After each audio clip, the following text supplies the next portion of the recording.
Peace, peace. Halito, Halito. All right, it's going to be a short live. I'm about to go into work. But there's a couple things that I saw last night that just really need to be addressed. All right, so I was checking out the Judean, Miss Shayla. And I understand I got a cousin that's, following the Hebrew Israelite creed currently. And it was something that I've already, gone through. And I just want to let you know that these guys is playing chess out here right now. They're playing chess. Peace, peace. Wanagi, peace, peace. What's good with you, Ghost? Now, this is how I'm saying that they're playing chess. I understand that they have managed to divide us. And they're dividing us by using different methods. Because they know who we are. They know who we are. So, if they can convince us that, and even some of our family members, that we came from Africa, and now they're pushing this going back to Africa theory, it's crazy. But let's touch on what Miss Shayla was pointing out. Now, she pointed out that in 2019 is the year of return to Ghana. And this is something that's huge that they're pushing because it's going to get not only national but worldwide publicity. So this is the next chess move that they're pushing. Now, this particular sister, she started a GoFundMe a couple years ago to go back to Ghana, yet she's still here. She pointed out that black people are not citizens of the United States. That right there, I may be able to agree with her on. The problem is the sister tries to take off time from the enslavement in Egypt, from Joseph's reign, which occurs before the prophecy was given to Moses. But then she discounts the Hebrew writings that were found here in America. Peace, Star Straight. Peace, Empress. I see you. So, with that being said, it doesn't really make sense or fit her particular paradigm. Everything that she mentioned about as far as the minerals and resources in Africa can also be found here. So you can see most of her things can be shot down, but that's not even what the most serious issue is. The reason why she hasn't made that move is because she's concerned about what's happening politically there. China is moving in with their military might to the whole continent of Africa. China is coming in. I believe I read something today where China offered $314 million to a country in Africa, and they turned it down because they realized what's going on. The United States tried to get a base in Kenya. Kenya shot them down. They're currently in one nation in Africa, yet they're trying to expand. Things are going on down there, and it's a trap. All right, let's touch on a couple things that I went over. This is what China's doing. There's a debt for asset swap, which means if the country that they loan money to defaults on their loan, then they come through and they take assets. So they're taking ports, they're taking mines, they're taking railroads, etc. in Zambia as we speak, and also Zimbabwe. They already pointed out that the U.S. has over 100 bases in Africa, but they're only in one place. They're doing, Ghana's pushing this 2019 right of abode, and they're producing easy visas. You heard that? They're making it easy. They're making it easy for you to go to Africa. You don't have to prove anything. Every other country in Africa require you to prove your heritage in order to go back or have any claims to going back to their lands. But not Ghana. Ghana's there. Anybody can come. Anybody from the diaspora. So you could tell how big of a setup this is. This is what makes it worse. This is that behind the scenes mess right here. Ghana just signed an agreement with the U.S. to open up bases in Ghana. It's never been done before. Why? Because there's already a U.S. presence in Ghana. People have already started moving there. And it might have been working for them at first because the exchange rate on the dollar versus what you're getting from over there is much superior. So if you got a little money stacked up and you move to Ghana, oh yeah, you live good. Until you actually have to start producing from there and receiving the monies from there and living off of that, and it changes the whole game. But Ghana has now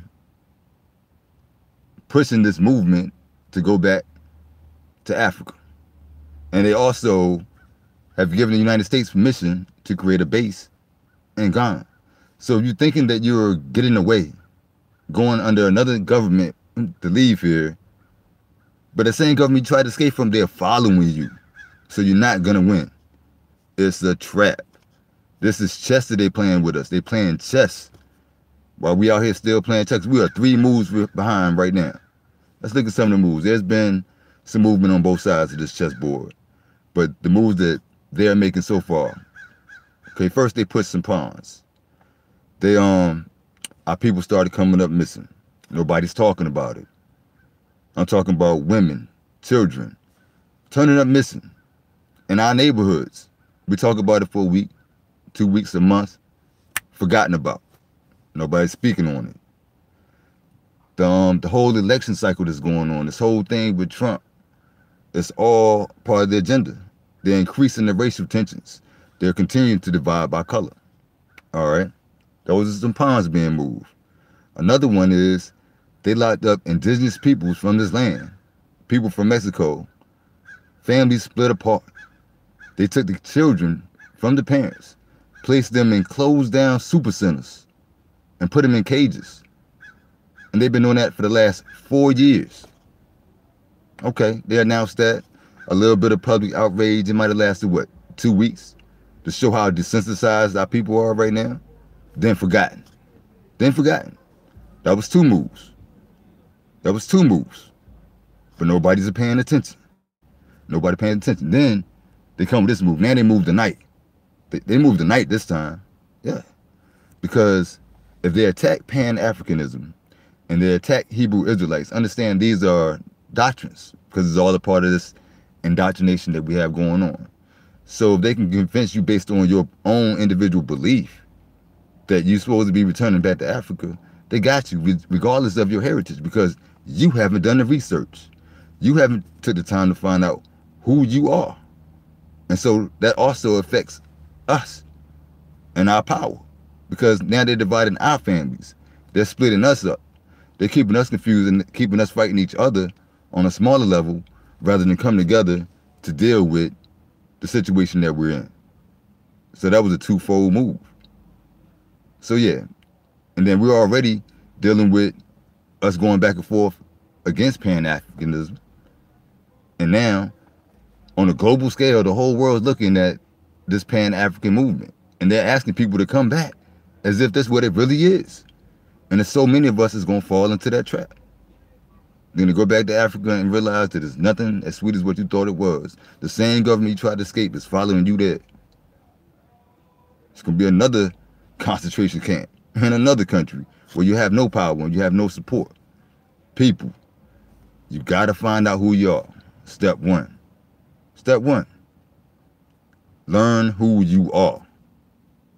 After that, tribe up. Get with your tribe. Start supporting your tribe. That's something that has to be done. Get on it. Get on it.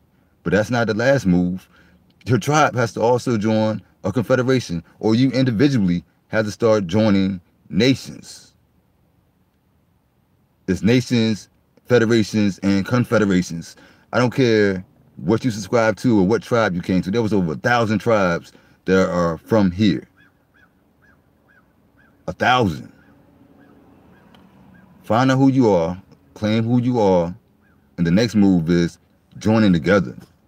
We got to be represented on a huge scale, not just in America, but within the United Nations. We got to build something, and we got to come together to build it. I ain't gonna hold you all that long. I ain't gonna hold you long. But that's what it is, y'all. That's what it is. We got to watch it. They are playing chess. I feel you, Empress. We ain't never leaving home. We gonna hold ours. We gonna hold it. But we got to build our people up. We got to get them ready. We got to have people noticing what's going on. We got to wake them up. Real talk. We got to wake them up. That's what it is, family. One love. Peace. Peace to all the Aborigines.